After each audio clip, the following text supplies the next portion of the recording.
All right, Julie Gunlock is with us from the Independent Women's Forum here on Cam and Company. Julie, how are you? I'm doing well. Thanks for having me. Oh, it's my pleasure. Have you recovered from Thanksgiving yet? Barely. My jeans are still a little tight, frankly. Feeling. Are you still feeling eating? a Have little you eaten all the bloated. turkey yet? That's the next question. Oh, I am crazy about leftovers. I never let anything go to waste. So we ate turkey for so long. Everybody was complaining about it. And I'm not really creative. Like, I know other people do like these croquettes and they, make casseroles. There's all these really creative Pinterest things you can do with leftovers. Not me. No. Turkey, gravy, mashed potatoes, stuffing, cranberry sauce.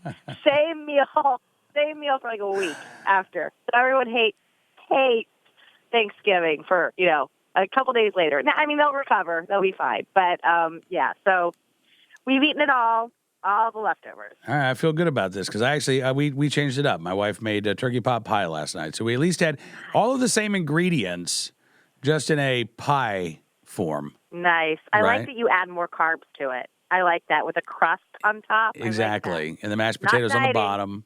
Yeah. No dieting at the Edwards house yet. No, that comes in about January 2nd. We are in the midst of, and I try every year. I tell my wife, don't do this, don't make the stuff. And she just goes crazy. I'll come home and there'll be like 7 layer bars just, there calling my name, right? Yep. And usually I'm usually able to resist. Usually the little Bloomberg on my shoulder pops up and says, "Don't eat that." And I'm able, okay, Bloomberg, you're right. I shouldn't. But every now and then I just have to indulge. Well, I have a real motivator here. I bought a couple dresses for some events. IWF has their big gala tomorrow night, and then I bought a really nice dress for Christmas because we go to Mass, and then we come home to my house, and I host sort of a Christmas Eve dinner with my whole family, and then a couple friends. And so I bought a dress for that as well, and I have to fit into these things. So I am basically on the starvation, then eat too much diet.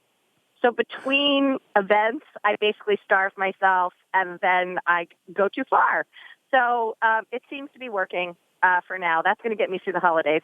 Don't anyone take diet advice from me. That's all I can tell you. Talking again with Julie Gunlock of the Independent Women's Forum. So speaking of diets, last time you were on the program, we were talking about Bloomberg's soda taxes that he spent tens of millions of dollars promoting. And I see now that this is going global. So Australia is now debating a soda tax. Julie, have you seen this?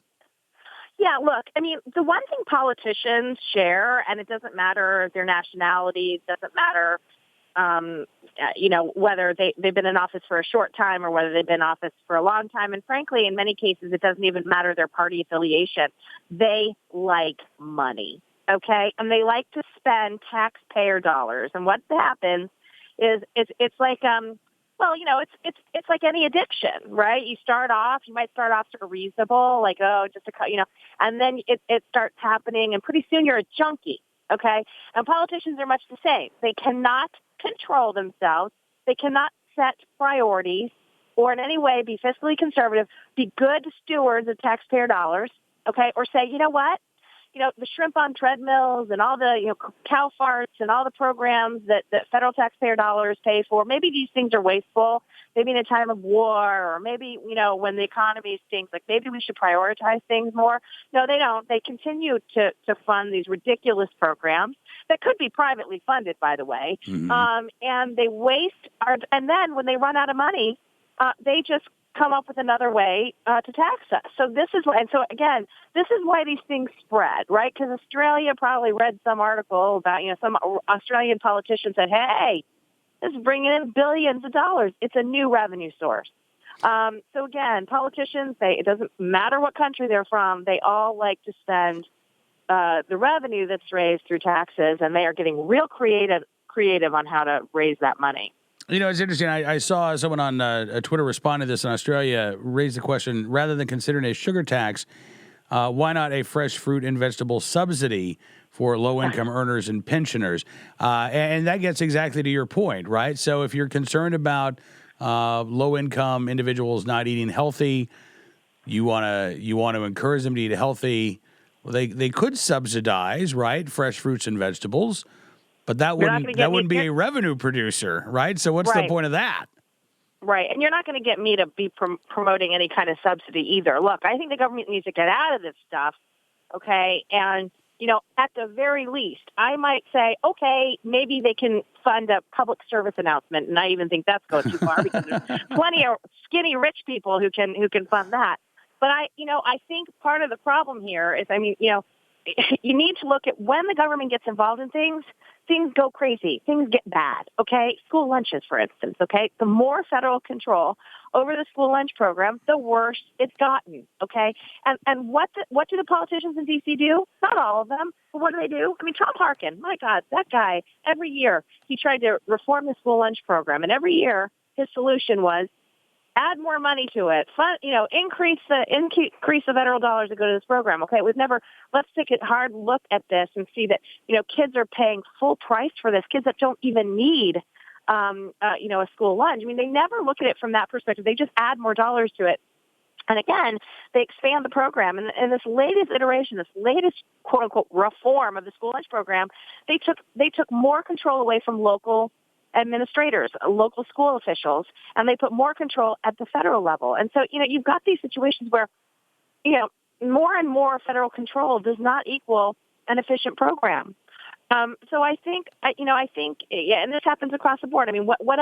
Pick a welfare program, okay? They're not managed correctly. And so I think we really need to get the government more out of food policy rather than increasing it or, these incentives and subsidies and things like that. None of that stuff works, okay? None of that stuff works. But people know why they're fat. They eat too much and they don't move enough, okay? And so, I think we can encourage healthy eating. I think there maybe is a role for government there, but that's really it. And that's really the only thing that government does well is to some degree informing people. But anything beyond that, and it makes the problem worse. Julie Gunlock with the Independent Women's Forum. Listen, Julie, unfortunately, we've got to take a break, but thank you, as always, for coming on the program. And good luck on the starvation diet. I'm going to have some 7-layer bars for you tonight. I will be weeping in my pillow, hungry and weeping. I will. I'll post a picture on Instagram the next time there are baked goods in the house. And excellent. All right, we'll talk to you soon. Thanks for having me on. You bet. Julie Gunlock. You can find her on Twitter as well at jgunlock. You can read all of Julie's stuff at iwf.org.